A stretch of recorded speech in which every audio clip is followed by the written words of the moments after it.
When EA closed down Visceral and finally brought an end to Star Wars 1313, or the Visceral Star Wars single-player game, it really started me thinking about Star Wars single-player games and just, you know, the impact that they had on me as an individual. Now, EA said at the time that Visceral's game didn't align with their brand expectations for Star Wars. And when you look at their current stable, it's pretty obvious that instead of telling unique single-player stories in the Star Wars universe, really what EA are interested in is creating a raft of multiplayer games which allows them to create a menu of loot boxes and microtransactions. Because the opportunities for paying more money during a single-player game they're pretty slim. And this is a very cynical approach, and it's not something that you would expect from Disney. I have been a Star Wars fan for, unfortunately, well over 2 decades. Embarrassing as it is to admit, Star Wars is something that is really dear to me. I first saw Star Wars when I was about 13 years old, but after I saw those films, I was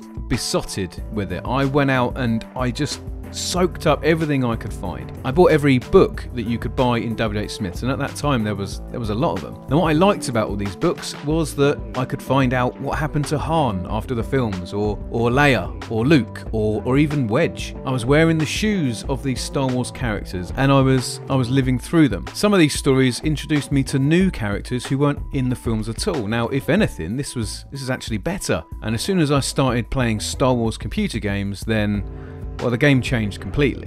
On this channel, we have a fantastic culture of Star Wars fans. Every day, generations of people, all united through the love of one of several Star Wars computer games, comes onto the channel to talk about it. Now for me, it's Jedi Knight 2. That was probably the first computer game to actually affect me on an emotional level. Jedi Knight 2 is a story about a very real feeling, 3-dimensional character, and someone who I empathise with. It was quite a powerful experience to be on Kyle's side, you know. I'm wearing his shoes, I'm acting out his will, and I'm part of this story. And what I loved really was those, I guess, water cooler moments in the story, you know, talking to my mates about the twists and the turns in the narrative. And later on, when I was at university, well, it was KOTOR that was the hot topic. This fantastic Bioware RPG. They'd taken the Star Wars template and they'd been creative with it, and they'd created a completely unique single-player game that was still set in that Star Wars universe. People were obsessed with it. And I've got to mention it because it's the elephant in the room. There is nothing on the game show that brings more people together than Star Wars The Force Unleashed. In 2008, LucasArts introduced us again to another grounded, rounded, 3-dimensional character. One who the players enjoyed wearing his shoes and acting out his will, living vicariously through him through the medium of single-player games. For some viewers on this channel, The Force Unleashed was actually their first Star Wars game, their first experience. I mean, how fantastic is that? What a great way to get into the Star Wars expanded universe. But then if they ask, well, what's next for me? What can I play next? Unfortunately, the only way to get more single-player content even similar to that is to go into the past. It's a shame to then say to this person that, well, you're actually unlikely to get anything like The Force Unleashed now for a long time. And that's a sad thing to have to admit, because in real life, the story of The Force Unleashed ends with LucasArts getting bought by Disney and The Force Unleashed 3 and all subsequent games getting canned because they didn't align with EA's financial vision, with their expectation for the brand. By far, the 2 most common words that we get in comment sections on these videos are "fuck Disney." They are all in the comment sections for Star Wars games, specifically though in The Force Unleashed. These are real fans leaving these comments, you know, this is you guys. It seems to me then that this is a subject which is not only popular, but it is something which you Star Wars fans actually feel very strongly about. That disconnect between what EA seem to want from the franchise and what the fans actually want, it feels very real, and that's why I wanted to make this video. All of my favourite single-player games are my favourites because they have a narrative that I can get fully invested in, you know? They have this well-realised universe. This is why I like Dune, it's why I like Tolkien, and it's why I like Star Wars. Everything in these worlds has a name, you know? It feels like it really exists, it's rich, it's vibrant. Star Wars is like the perfect breeding ground for making computer games. Players are free just to jump in, you know? Visit strange planets and different cultures, meet alien creatures and droids, and interact with this universe in a meaningful way.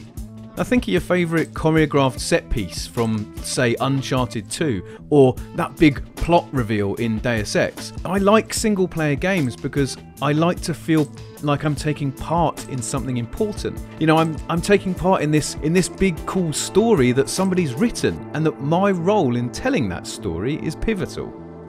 Multiplayer is not new, and of course, I'm not against it, not one bit. Some of the more famous Star Wars single-player games came out when the internet was still in its infancy. You know, multiplayer gaming wasn't really a thing. As soon as the internet did exist, though, Star Wars games pretty much embraced online play, and again, I'm all for this. Anybody who remembers 1996 will know how hard it was to play games like Jedi Knight over a 28K modem via GameSpy. X-Wing vs TIE Fighter featured a revolutionary number of players, a groundbreaking industry first. So LucasArts were still into this. You know, they were exploring this new avenue of innovation, this new type of technology. They were kind of asking, well, how do we use this to make the game better? Now, I know that you Americans were ahead of us, because it wasn't really until the 7th console generation that I was really aware of games as a whole moving away from single player and into dedicated multiplayer. The first Call of Duty games, in fact, are a good example of this, because the first ones actually had pretty crap multiplayer, whereas the story was front and center. And by the time we get to the golden age of Call of Duty, the Modern Warfares, the Black Ops, the games were basically being conceived as multiplayer first. In fact, most people I knew didn't even play the single player of these games. They just bought the game, went straight into multiplayer, and started getting them gold UMPs. And that was great, you know, the demand was there, so the model shifted to take advantage of it. Again, brilliant. But you know, other than sharing killstreak GIFs on Reddit, I've not really seen online shooters engender those same water cooler moments that I remember from these great single player experiences. You can argue that functionally, on a basic level, a multiplayer arena shooter is kind of the same no matter what universe it's set in. No, it's cool that Battlefront 2 is a Star Wars game, that's awesome, but you're not like exploring the Death Star or poking around Mos Eisley or Nar Shaddaa. Your focus is always on the action. Now, I'm not in the habit of being negative, you probably know that. I'm not having a go at multiplayer games, I'm not even having a go at the new Battlefront 2. The action in these games is really fucking enjoyable. The multiplayer maps are well designed. There is clearly an art and a science to making great multiplayer games. It's a different kind of game, and it is important to serve that very large, very hungry portion of the market. I'm not saying that one is better than the other, but what I am saying is that we are losing one to the other. I feel like there's more to the Star Wars universe than just taking part in all these epic battles. And I find it upsetting to think that EA doesn't have the vision to do more with the Star Wars IP. Even the Old Republic turned into a bloaty free-to-play MMO because ultimately it allowed EA to bolt microtransactions onto what could otherwise quite easily have been a single-player KOTOR 3. The game doesn't actually rely on being an MMO at all. It actually works as a single-player game. It's almost as if it was conceived as such, but it had to change to suit EA's business practices and their brand expectations, which is currently maximizing revenue streams from players. A cynical person could easily point out that it's a lot cheaper to develop multiplayer games. Good writing, good voice acting, things like this, they take a lot of time, they take a lot of skill, and they take a lot of money. They're very expensive, so if you can do without them, then do without them. Also, it is a lot easier to attach microtransactions to multiplayer games than it is to single player games, because, you know, what are you going to do? Pay to skip a chapter of the story? You know, you might pay to skip the grind.